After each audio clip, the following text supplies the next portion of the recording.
పొత్తులో భాగంగా నేను 24 స్థానాలు తీసుకున్నాను. 24 అసెంబ్లీ స్థానాలు తీసుకుంటే ఇంతేనా అంటున్నారు. 24ఏనా, ఇంతేనా?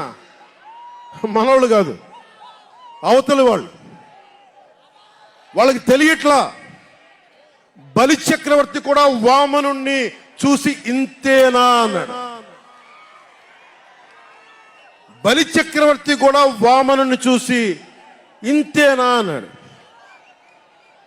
నెత్తి మీద కాలు పెట్టి బలి చక్రవర్తిని అధాపాతాళానికి తొక్కుతున్నప్పుడు తెలిసింది ఎంతో అని. ఇంతింతై వటుడింతై నభో వీధిపై నంతై తోయిద మండలాగ్రమునకంతై వామనవతారాన్ని చూపిస్తుంది జనసేన.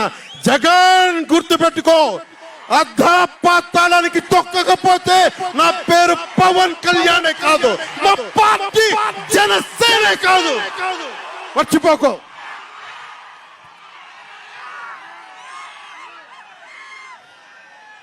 రేపు ఎన్నికలైనప్పుడు వైసీపీ వాళ్ళకి తెలుస్తోంది మనం ఎంతో. నెత్తి మీద కాలేసి తొక్కుతాం కదా, అప్పుడు అర్థమవుతుంది మేమేంటో.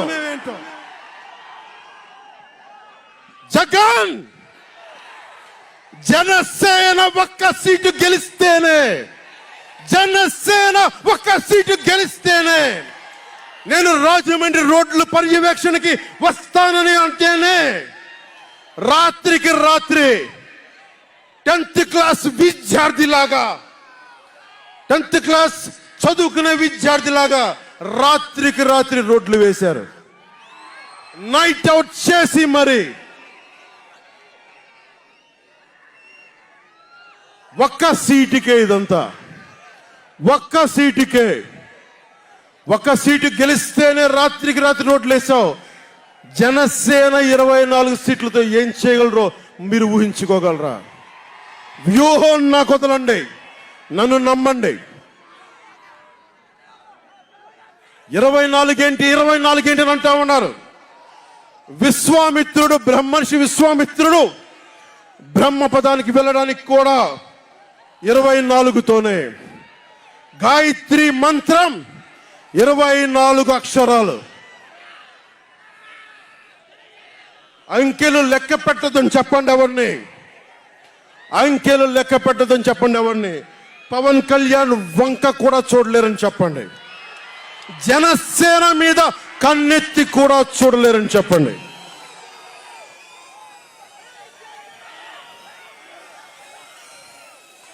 మనకి వైసీపీ జగన్ లాగా వేల కోట్లాది రూపాయలు వారసత్వంగా తినేసామా ఏంటి? మనం ఎన్నికలు రాగానే నియోజకవర్గానికి 50 నుంచి 100 కోట్లు తీయడానికి, ఖర్చు పెట్టడానికి, అన్ని స్థానాల్లో పోటీ చేయడానికి మన దగ్గర 50, 100, 1000 కోట్ల డబ్బులు ఉన్నాయా? మన దగ్గర దోచేసిన డబ్బులు ఉన్నాయా? లేదంటే 4 దశాబ్దాల సుదీర్ఘమైన అనుభవం ఉన్న ఒక వ్యవస్థలు ఉన్నాయా మన దగ్గర? తెలుగుదేశం పార్టీ నాయకుల్లాగా ఏమున్నాయి మన దగ్గర?